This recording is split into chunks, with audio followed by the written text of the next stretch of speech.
Joining us today to discuss the issue of constituency projects, we have with us a member of the House of Representatives in the 9th National Assembly, Honorable Victor Mela from Gombe State. Welcome to the Weekend Show. Thank you, welcome. We also have with us Henry Omokhaye, who is Senior Program Officer, Budget and Head of Northern Nigeria Tracker. Welcome to the Weekend Show. Good morning, thank you. Welcome, gentlemen. I'll start with you, Honorable. What is usually considered before nominating a project in the budget termed as constituency project? So if you want to nominate a project for your constituency, what are the factors that you consider? Yeah, there are various factors to consider in nominating projects for your constituency. First, you have to do an assessment, the needs of the people. It's important because this is one of the areas where the dividends is being felt. Personally, we run a campaign based on manifesto, and we told our people we're going to come to them, talk to them, what do they need? Then we bring those things they need. You don't just take a project and take it to a constituency. How about, I'll give you an example. There's an area where they had 2 clinics, and unfortunately, somebody took another clinic there. What would they use that for? And so that is why engaging the constituency itself to bring out the democratic dividends through the constituency project. That is what we are going to consider, and I believe that's what some of the lawmakers are considering. Henry, so for the average Nigerian, it's a bit complicated because the state governments, they have their budgets. The MDAs and at the federal level, they also have their budgets. Why is there even a need for the members of the National Assembly to fulfill their constituency projects by inserting this into the budget? However, with Budget and Tracker, you track constituency development projects which have been put in the Constitution. Tell us about that process and what you've experienced so far. Okay, constituency projects, they are actually developer capital projects nominated by legislators in both state and national assemblies. The concept is very good, but the process has been abused over time. The role of a legislator is to nominate the project. Then these projects will be domiciled in the ministry, department, and agencies for implementation. But what you see these days is, instead of them nominating the project and play an oversight role to ensure the projects are implemented so that it will bring dividends of democracy to people at the grassroots, you see connivance with MDAs to abuse the process.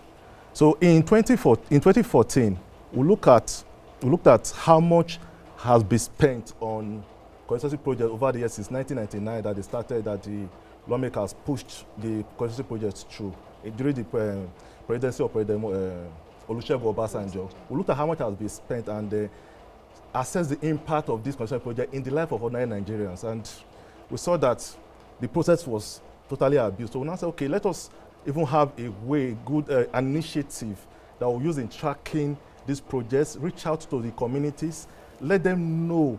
Because what we found out, when we started in 2014, what we found out is ignorance of the people was what their elected leaders was using against them. Because these people, they barely know what was on the budget for them. They don't know. So we took it upon ourselves as a responsibility to go to these grassroots to let them know that, teach them what is budget, tell them what is in the budget for them for each year, then tell them how to go about it, to reach out to their elected representatives to ask questions on those projects. So we came on an initiative called Tracker. Tracker is a platform is a platform where active citizens track capital projects in their locality. They can upload pictures on the platform. So we did it in 2 platforms. Anyway. We'll have one online platform and the offline platform. The offline platform is, what we do on the offline platform is to go to the budget, then extract the capital projects as regards to a constituency project, extract the capital projects, then we'll go to those communities, enlighten them, tell them that look at what is in the budget for you for this year. So we'll find out if the project is ongoing or not. Then we'll have a town hall meeting, then we'll write a letter, ask them to write a letter, reach out to their representative to ask questions about the project. But Mr. Henry, do you take into cognizance during your methodology that not the entire amount that is allocated for certain projects is actually appropriated? Do you take that into cognizance? Because I know in the past, I think it was the 2016 budget, I think 100 billion, I need to get those facts right, were appropriated to legislators, but I believe only a fraction of that was actually appropriated released at the end of the day. So do you take that into cognizance when you're tracking these funds and educating the masses on the grassroots level? Yes, we do that. Okay. So what we do is, the starting point is we don't just go there and incite the people against their leaders. No. What we do before we go there, we have a first-time information on the project that'll be cash backed. So we go there. Sometimes, if like for this year, I just released like 2 months ago, they released like 70 billion for 2080 constituency projects. So we know when money has not been released, we'll go there. We'll let them know that, oh, look at what is coming to your constituency, but money has not been released for this project. But we'll keep you updated. If money is, anytime they release money, we'll come back to you again to tell you to reach out to your representative to ask them questions on the projects. So that's what we do. Consider From that. our research, we found that most of these constituency projects are not actually implemented. We spoke to a couple of people on the grassroots level, and they told us that at the end of the day, what ends up happening, because these funds never are giving to the lawmakers cash in hand, what they are done is nominated, as we said, in a ministry, department, or agency. It's allocated in the budget. Then the lawmakers nominate a contractor to implement this project. But most times, unfortunately, he ends up being one of their cronies, one of their friends, and they don't actually execute the contract. So, Honorable, how do we peg this? How do we nip it in the bud and ensure that these constituency projects, as you said, are implemented and the dividends of democracy are felt by your constituents? Very correct. The work of the legislature is making laws, representation, and providing oversight. It's important. What Trackers is doing is good. And New Age, the government of Nigeria, is focused in helping Nigerians. For us to have these areas or ways to make sure this implementation is going on rests on the shoulders of all representatives and also the people of the community.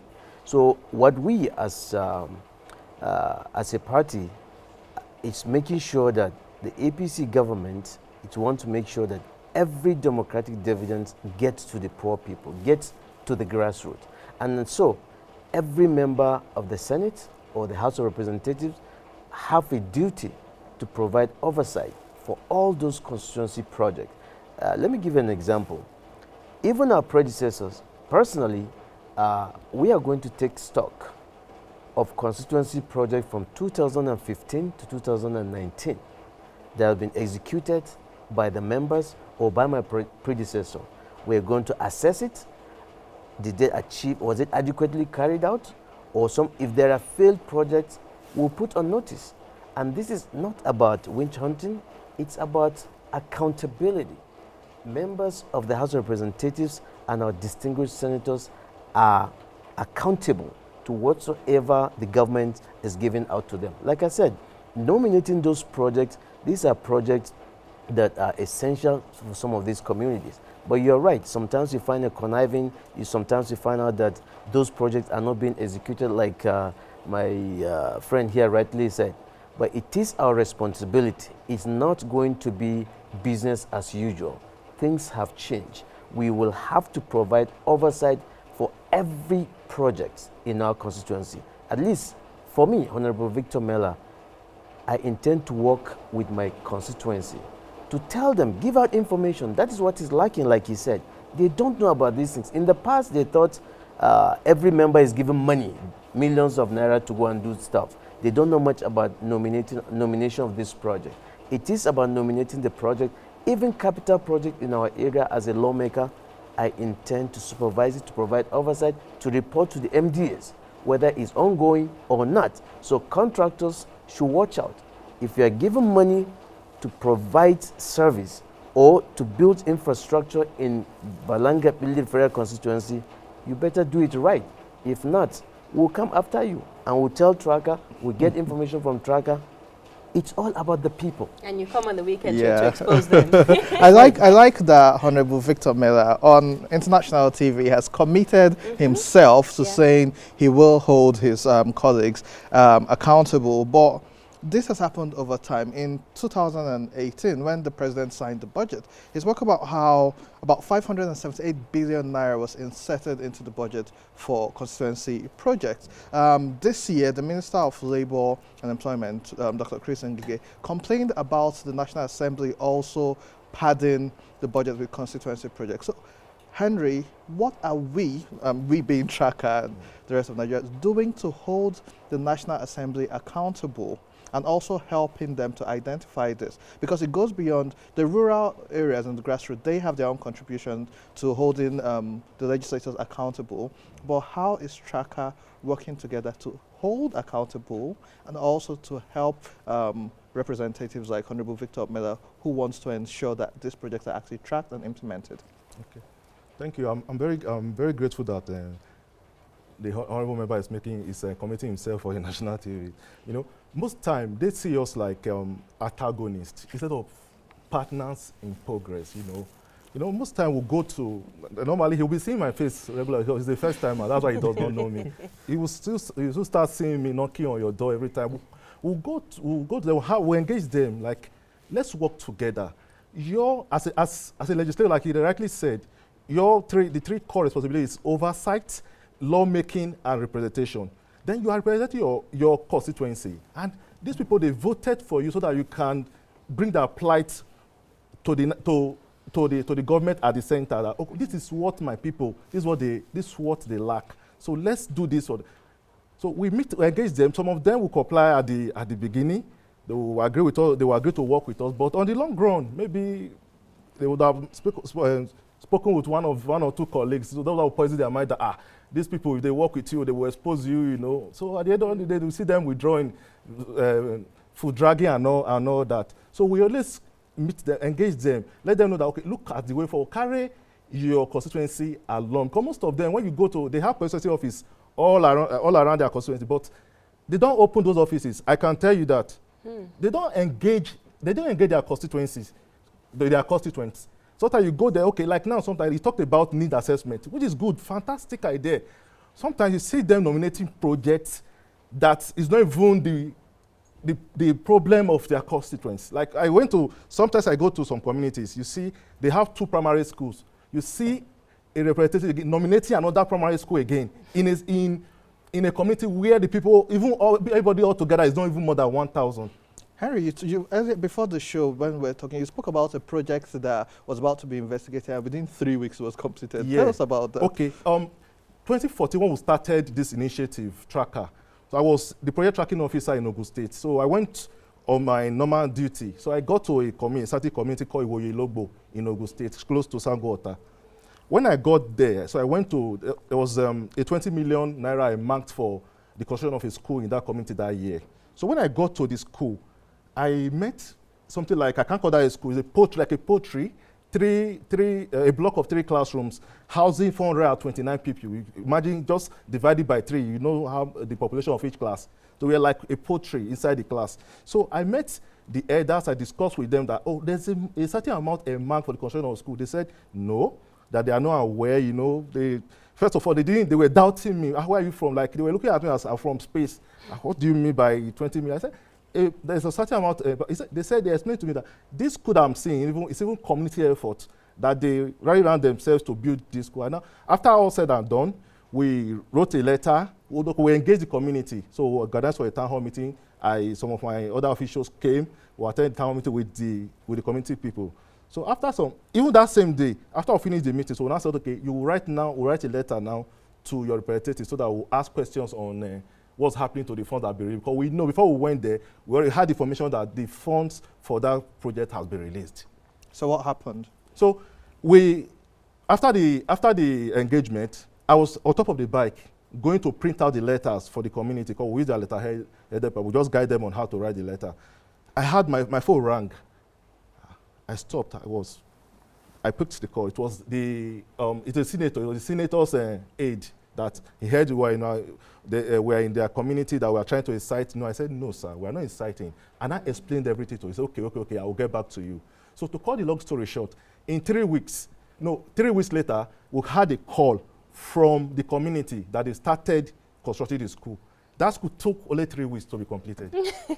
So how do we then hold, for the media and the citizens, how do we then hold these lawmakers to account? We see Honorable here who is very passionate about his constituents. We see that he's passionate to work to ensure that there's transparency and accountability across board. How do we hold members like Honorable Victor accountable to ensure that this passion is sustainable throughout the 4 years that he's in the House of Representatives, the media and the citizens in particular?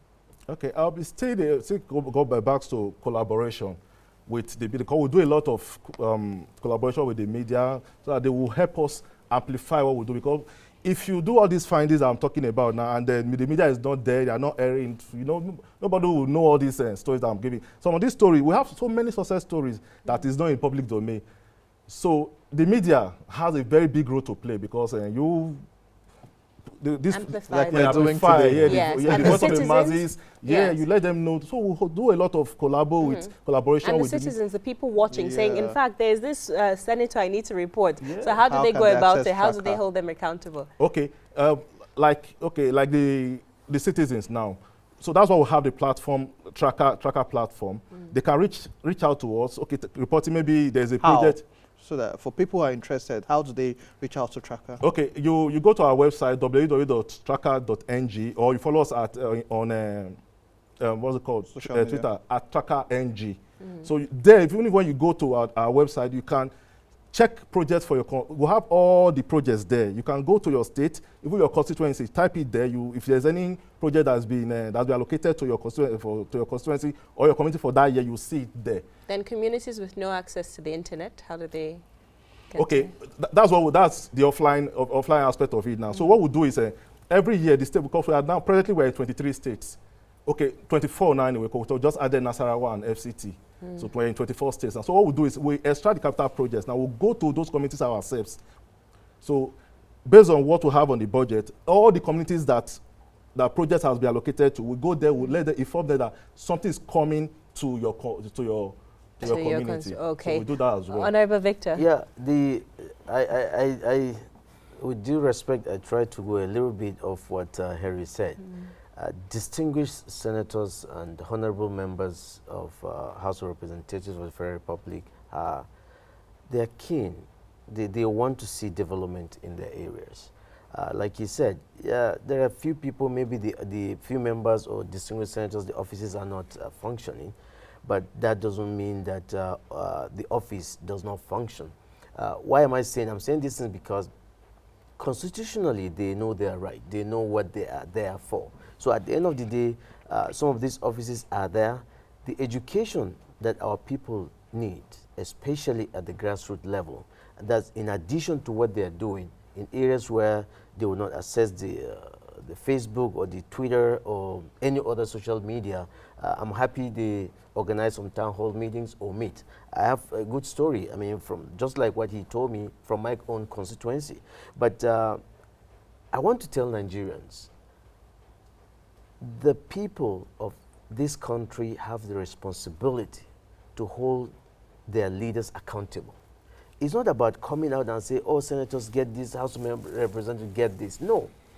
If they have these things, you have the right to call them, because there's a new blood in the system right now. The president is keen to make sure that every developmental project goes to the grassroots. And there's no distinguished senator, there's no honorable member that wouldn't want to see development in his constituency or her constituency. So collaboration he talked about is a key to ensuring the implementation of some of these projects or all the projects, and also being able to know that this is our country, we don't have any other place. So some of us in the House of Representatives now, we have young people below 50, a lot of them. I'm sure there are 30-something or 28-something. So what do they need right now? They want to see their communities flourish developmentally. It's not about the money we're going to make right now. We have the future, and we know this country is in challenges that we know, and the president wants to make sure that these challenges are off before he leaves. So holding members or senators, distinguished senators accountable is key. It doesn't have to be social media, or the media, of course, plays a vital role, but in the cities, Like he said, in some of this environment, we promise as a member of Balanga-Billiri constituency, we promise quarterly town hall meetings, whether there's something or there's nothing. We want to meet our people. We want to talk to them. And that's why when you get home, you wouldn't look like as if there's money anywhere. If you run away from your people, that's when you have problem. If you cooperate with Tracker, I believe that's when the people will see the need to vote you back. Because what the government is giving you, you are giving it to the people. You know. Honorable Victor, you sound like the mascot of a new Nigeria. And I'm very excited about your prospects. I'm very excited about your stay in the House of Representatives for the next 4 years. The Weekend Show will be tracking you. Sure. Tracker will be working with You're you. welcome. And we'll be going to your constituency. As a matter of fact, we'll make that pledge right now. We'll be going to your constituency every year for the next 4 years, at least once a year, You're to welcome. ensure that you're doing what it is that you have pledged right now that you will. So Honorable Mr. Henry, thank you so much for coming on today's program. We'll take a short break right now. When we return, there's still more on the Weekend Show, so don't go anywhere.